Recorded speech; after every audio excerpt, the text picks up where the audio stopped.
Hi everybody, I hope you're all doing well. Forgive the lighting today, the sun can't decide if it's staying behind clouds or not, so if this video just suddenly goes super dark or whatever, sorry about that, nothing I can help with. So yeah, it's been a couple of weeks since you've last seen me. That wasn't intended whatsoever. Unfortunately, last week I fell really quite ill. So the last time you saw me was, Sunday 2 weeks ago, and I was fine. I was fine all through that day. As you saw, I filmed video. I then went to my mum and dad's afterwards to have lunch. We had a lovely day together. Perfectly fine. And then the next morning I woke up and I wasn't feeling well. And I thought it was the first day of our fourth heat wave of the summer. And I did actually say, I think in my last video, that every other week or something has gone wrong over this summer that has just disrupted me quite drastically. And I was like, okay, another heat wave, here we go, here's the next destruction thing. I didn't think, oh, I'm possibly going to come down ill. I thought it was my hay fever playing up, because some summers I'm okay. I just occasionally get sneezing and a bit of itchy eyes, but that's really it. But and some years I'm really quite bad, and I just thought, oh, it's hay fever, I'll take an antihistamine, work the day, whatever. It wasn't. And the next day I woke up and I was full of cold, really badly. But I was like, no, I've got to work. I've got things on. I can work. It's fine. I'll push through. First meeting of the Tuesday morning, I included my line manager and the two managers of my team who I report to on a daily basis, and all three of them were like, Becky, seriously, turn off your laptop, take a sick day, just relax. Just, you don't sound good, you don't look good. just get rest. It's fine. Just do what you need to do. I ended up taking 3 days off, which is ultra super rare for me. The last time I took 3 days off was when I had issues and I had to go to the hospital for a few days in a row last year. And yeah, that was not pretty then. And so I was like, oh god, this bug is really bad. I don't know if it was just a seriously bad cold, or it might have been a bit of a flu, and the only reason why I say that is because I was off my food and I felt quite queasy for a few days, and you do get with flu. But I totally recognize that we were having a heat wave at the exact same time, so the heat could have played a part in it. And so it was just like, oh my god, this is ridiculous. Having a high temperature in a heat wave is awful, and especially when you're in a building in a building that doesn't really have air conditioning. Oh, that was nasty, but I got through it. And so I was like, because I was so ill, I just didn't have the energy to do any reading. And so this week is when I've been reading the book I'm here to review. And of course, because I had to play catch up for what I missed and also do my regular amount of work, it's meant work this week has been very, very tiring. And I'm very, very happy that we've now got a bank holiday weekend. We've got a random hot day tomorrow. It's going to be 29-30 C here. So yeah, we'll see what happens there. A good day for me to wash my bedding. But yeah, I'm just going to relax otherwise tomorrow and just see what happens. But anyway, enough of my babbling. I'm 4 minutes in. I haven't even started yet. I'm here to talk about the book I've been reading, which is The Blank Wall by Elizabeth Saxey Holding.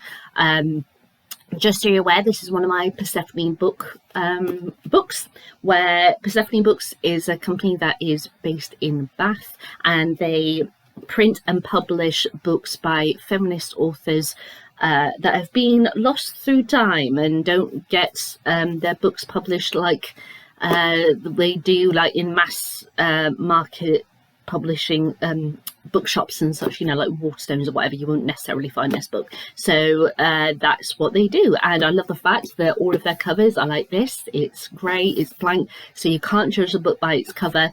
And the detail, the blurb inside is a quote The matching bookmark is also a quote, and the blurb on the back tells you about the author, but the actual synopsis of the book, you do not get informed of what it is. You can find it on their website, but they don't publish it otherwise, because it's all about exploring new books that you wouldn't necessarily pick up possibly, and I love them for that. So I picked one of the 3 books that I picked when I visited there earlier this year, was The Blank Wall by Elizabeth Saxby Holding, and that's what I've been reading. I will tell you the truth, I started reading this yesterday. I read it in one sitting. I absolutely loved it. I thought it was great. So what is The Blank Wall about? The Blank Wall is set in New York in the Second World War. We aren't told explicitly when in the Second World War it is, but we know it's Second World War because our lead character, Lucia, her husband is away at war. He's in the Navy, and she writes to him regularly to let him know what's going on day to day at home. So I'm going to guess, let's say 1944 as a random guess, but it never explicitly says the particular year during the Second World War that it is based. But it feels like Thomas has been gone for quite some time, so that's why I'm thinking it's more later in the war. And he's not able to write to Lucia to respond to her letters, at least as he's not able to reply as often as she likes. So she feels like it's very kind of like one-sided. She's the one who's constantly contacting him with letters, but she's not getting any reply.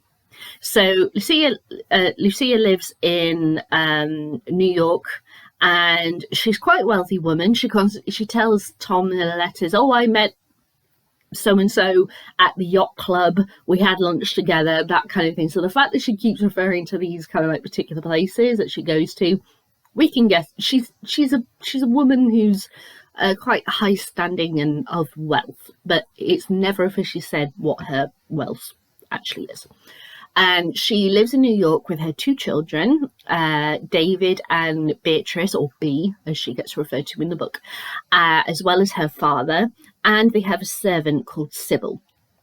And they are just going about their lives until there's a situation that comes up regarding her 17-year-old daughter, B.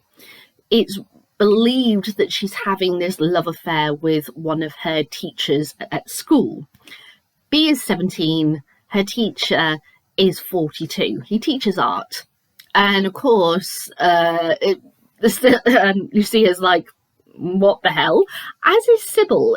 Sybil, she is servant, but it feels like very much that she has been in service with the family some time. So even though she has a particular role in the house, it still feels like she is part of the house. So she does, give her opinions and such. And Lucia confronts B, and B's like, "Oh, it's nothing, he's just teaching me art." And when Lucia meets him, she makes it very, very clear, "You are not coming near my daughter. You are 42, she is 17. Basically, fuck off." And later that same evening, after he has left the house, Lucia's father comes in and says, "Oh, I've spoken with him. He's not going to come back. I've sent him off with his tail between his legs." Fine. The next morning, Lucia goes for a walk and finds the dead body of Ted. Ted is the guy. I didn't say his name before. Who has gotten caught up with B, and Lucia's like, "Oh, fuck, what do I do?" Because obviously I need to tell someone about this, but if I do, it's going to link to B. There's going to be a scandal. Did my father do something? What the hell? Because she doesn't know. She doesn't know what happened. She's just like, Jesus Christ, what do I do? What do I do? She does something. I'm not going to say what. And then a little while later, she hears a knock at the door, and she's like, "Oh shit, it's the police. Oh God, oh God." Opens the door, and it's a random man. And he goes, I've got something to give you. And it's a pile of letters. And he said, these are love letters between your daughter, Beatrice, and Ted, who's just been found dead. So how much money are you willing to give me to make this go away before I get police and the press involved? And of course, that throws Lucia completely off. And it's all about her trying to keep this situation from being made public, from her family finding out anything that happened, because Beatrice is she doesn't want Beatrice to know anything. Trying to figure out exactly what happened, trying to determine if her dad or anyone else in her household was involved, trying to deal with this blackmailer, trying to deal with being a mother, trying to deal with the war, and trying to deal with the fact that she cannot get through to her husband. She can write letters to him, but she's not getting the replies. And this thriller of a book is all about everything that goes on in Lucia's mind through the course of it. So that's basically the synopsis of the story. You might think, oh, that's a little bit spoilery, but it's really not. If you read the blurb of Persephone Books, you get the exact same information. So, you know, I haven't spoiled anything. But that's basically what it's about. So Elizabeth published this in 1947. The first film adaptation came out in 1949. I need to check on my phone what the title is because I can never remember it. There's only been 2 adaptations of this book, and both of them had different names from the blank wall. So the first adaptation in 1949 was called The Reckless Moment with James Mason, and the 2001 adaptation with Tilda Swinton is called The Deep End. So there you go. Now, I went into this not knowing what to expect, as I said, because of Persephone Books and everything, and what they publish, what information they give is rather limited. So I didn't know really what I was going into at all, apart from the blurb, as I said, from their website. And I hadn't read any of Elizabeth's works before. She is a great thriller writer, I have to say. I sat here yesterday and I had the entire day free, so I had no plans. I could do whatever, and I started reading this book, and yeah, I ended up reading it in one day, in one go. I absolutely loved it. I thought the characters were great. The story was fantastic. The way in which Elizabeth decided to pace it was beautiful. I didn't know what to expect, what was possibly coming. There were some things that completely threw me for a loop because I didn't anticipate that was happening. And the ending is just perfect. I love, love, love the ending. Throughout the course of this book, because Lucia is of a higher class in society, there is constantly this kind of cloud or this tense kind of feeling around the different classes in different scenarios, different scenes, different locations throughout. And it isn't just a thing of the rich always look down on the poor. It's little things like the way about respect levels and such. And there are some things that get said or people will do or say which instantly just makes it go ooh, ooh. And it's not that thing of you will be triggered by this or anything. It's what Elizabeth is purposely putting in to show those frictions, and especially putting that in the political climate of Second World War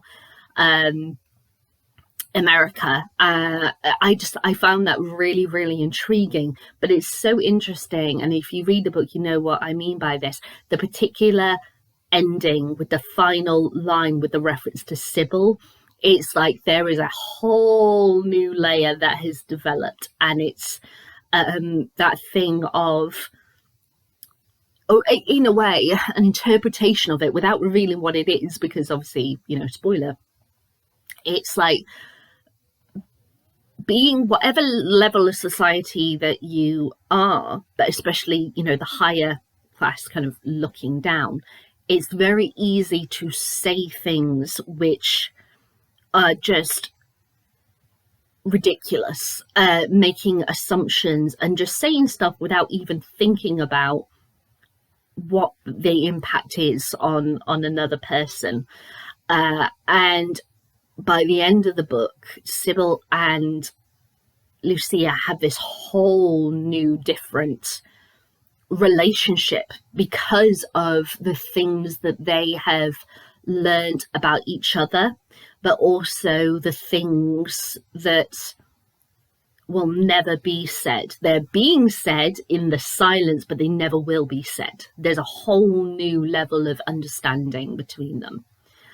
And I loved the fact that Elizabeth explains that in such a simple, elegant way in reference to an ingredient in a meal. It's so exquisitely done. I loved their kind of the balance between the two, because as I said, Sybil's been in service to this family for quite some time. She is a member of the family without officially being a member of the family. She's not necessarily always referred to as being there in a scene by Elizabeth, but the more that stuff gets caught up in the web and stuff is going on, the more prominent and visual she becomes through the course of the book. And then by the end, it's like the roles have gone back to the way they were, but they will never be the same again. And there are some things that they will never speak of again, but they will always be communicating it to each other in the silences. I loved that so much. So much. I also love the fact that Elizabeth isn't afraid to make her characters obnoxious. And it's not just a youth thing. So, say, for example, like Bee, she's 17 years old. She says what she wants to say, does what she wants to do. She's like, I have freedoms, I have choices and stuff like this. I'm going to do whatever the hell I want. She'll happily, scream at her mum if she wants to, because she doesn't get her way, and stamp her foot and do all this lot. But yeah, and then obviously you had that conflicting thing of when she needs him, when she's in a desperate situation, she's very much a freeze and cry and run to mummy kind of a character. You feel sympathy for her, but then at the same time it's like, well, no, you made your bed, you lie in it, I'm sorry, no.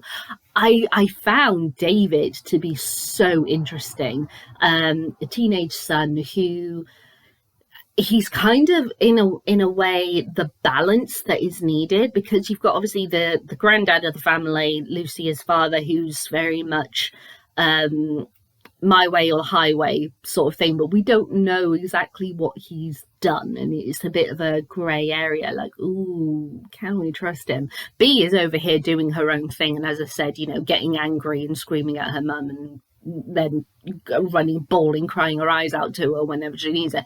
Lucia is trying to keep everything together. Sybil is trying to assist Lucia, but there's stuff going on, and then David is just there.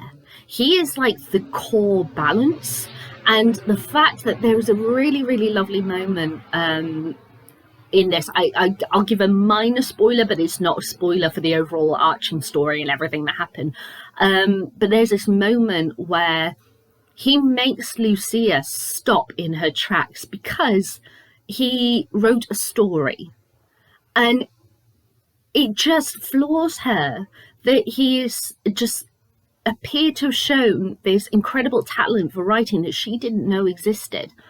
And it just makes everything, all of these problems that she has in that moment, completely fall away, and she is 100% focused on her son and what he has done and his talent, and it gives her the balance to just breathe for the first time in a long time. And it's a really beautiful moment, and she throws all of this praise at her son and says, oh my God, you're amazing for having written this is wonderful. And I loved that Elizabeth didn't just have this thing, because obviously it's related to water and all that lot, have you're constantly sinking and feeling like just claustrophobic and everything through the whole time. She has this sudden burst of fresh air that just comes in, and it's wonderful to have it. And it's in that moment that Lucia finds a strength to go, get your shit together. You need to do this. And it gives Lucia that ability to just figure out, put everything in front of her and go, what is priority here? What do I need to do? It's wonderful to have that, because it's obviously very realistic, I think, to have those moments that sometimes you just have them come out of the blue, and it's just the medicine that you need, that you didn't realize that you needed. And so I love the fact that David is always there. He is the balance. He is the world core of their house, without being a very prominent character in the dark crevices of this story. I loved the fact that he was there. You could so easily take him out. And to be honest, I watched the trailer for the Tilda Swinton 2001 adaptation. They made it a modern setting. They gender swapped B, so instead of a daughter, it's a son. And they made David about 5 years old. And I'm like, no, you by taking out David, or at least reducing him to a 5-year-old, you're basically acknowledging the fact that in the story he's of little to no significance. He's just nothing. So we can make him into a 5-year-old child who's just there in the background and has no impact on the story. And he's like, no, he is so important. I was so frustrated seeing that in the trailer. So frustrated. I will include the trailer in the description of this video. But yeah, I've literally only seen that trailer when it comes to adaptations of this book. So I don't know anything about the 1949 version. I don't know anything further than the trailer of the 2001.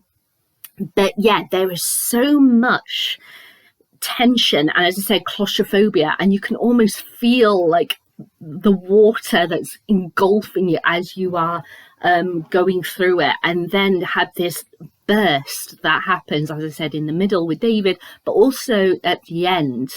And it's that thing of everything is different now, that everything is exactly the same.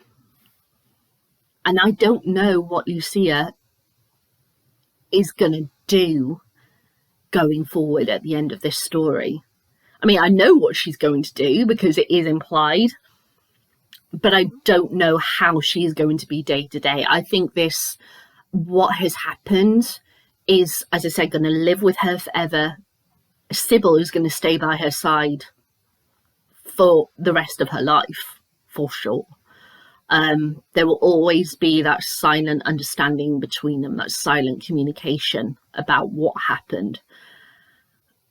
But I feel like because she is a woman of status, she is going to go back to being what she was. But deep inside, she is a scarred woman by everything. And I suppose it is that thing that if you think about it with the World War II, that they're obviously men who went to war came back with all of these horrific injuries, but also, PTSD and such, and the nightmares that they would have, and shell shock and etc., which is PTSD, but is another terminology related to the time. I can't help but feel that Lucia would be the same. Like, this is her version of the impacts of war and shell shock and PTSD. So yeah, I finished this book going, I feel like this is going to be a day-to-day thing. She's going to be scarred for the rest of her life. I don't think she's ever going to fully recover from it. But she'll put on the smile. She'll be the lady of high status. She will be screaming on the inside, you'll see in her eyes that there's something not quite right, but it's what she has to do, because women have to deal with a load of shit and just go through it gracefully with a smile. And that's what I love about these writers that Persephone Books published. I mean, I was floored by the Victorian chaise lounge and what that says about women in society and different size and different cages. And even though you may have a cage of a different size than someone else, it's still a cage. And now Elizabeth Saxby Holding, where I'm like, Jesus, what she was saying about the oppression of women, especially during the war, no matter your social status and such, and the things that women are forced to do: put on a smile, be the best mum, do things gracefully and with dignity, and this is what you're trained to do, this is what a woman has to do, it's what a woman's worth, and all that lot. Just be there at home and run everything and support your man while he's at war, when in fact, you know, there was a lot of things that can affect, that did affect women in the 1940s, and a lot of mental health issues relating to that. And to bring that into this thriller story, this narrative, in a quite, you know, higher status woman in New York in the 1940s, I just loved it. I thought it was wonderful. It's great. Its construction is great. The characters are brilliant. The use of different things, as mentioned, like David's writing, or the Bee's art and such, that just show the day-to-day life, but also bring that into a very intriguing narrative. Wonderful. The pace of the story is fantastic. The unexpected elements were brilliant. I loved every single minute of reading this book. I think it's a gem. It's an absolute gem of a thriller book, and I can't believe I've never heard of it or heard of Elizabeth before. But this is the thing, it's so great that we have companies like Persephone Books is saying these are the voices of feminism from the past that mass bookshop chains like, you know, Waterstones or Amazon, you know, or whoever, they don't publish these authors. They don't have them on the bookshelf. Why? They should be. Let's bring those voices back to life and tell their stories. And I love Persephone Books for doing that. So yeah, I didn't know what to expect. I loved every single moment of it, and I'm floored by The Blank Wall by Elizabeth Saxby Holding. I don't know. I was telling my sister and our bestie Sarah, hey Sarah, about this, and I said I don't know if it's available on Kindle, because obviously all I've got is this version. But I'm sure if you look it up on Kindle or possibly other online bookshops, obviously including Persephone Books, but there might be other ones because Persephone Books might be sold elsewhere, or even like World of Books. As I said, they do secondhand books and such. They've gone from charity shops and overstock of various bookshops and everything. They might have this as well. So yeah, if you're able to get hold of a copy, whatever form that is, I definitely recommend it. So there we go. Those are my thoughts on The Blank Wall by Elizabeth Saxby Holding. Time to ask my usual questions. Would I read this again? Yes, definitely. This was just the perfect thriller, I think, for a summer read that I didn't anticipate that I would need, but it's so great. I thought it fell into my lap at the perfect time, and I'm rather glad that I didn't try to read it whilst I was sick. I was just like, you know, get this thing out your system first and then start reading it. And sometimes it is just that thing that you read books that at the time that is absolutely perfect for you, and it just so happened that that's the case for this. Would I recommend this to anyone? Yes, definitely. Anyone who is interested in like thriller books and such, I'd say definitely give this a go. It's really great. Even from the 1940s, it's so well done. I really loved it. And would I read any more Elizabeth's books? Yes, definitely. I would love to read more of her books. I think I'm going to have to go back to Persephone Books and just see. Okay, I can't see any on the blurb about Elizabeth to say that Persephone Books have published, or at least very, very quickly reading right now, that they have published any others of hers, but I will look on their website to find out if they have, and if so, I think the next time I go to Bath and get books from Persephone Books, I'll have to get one or more of Elizabeth's. So there we go. Those are my thoughts on The Blank Wall.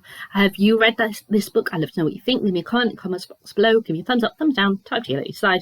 And I'll back with my thoughts on my next read, which is Emmeline by Judith Rosner. Again, this is a Persephone Books read.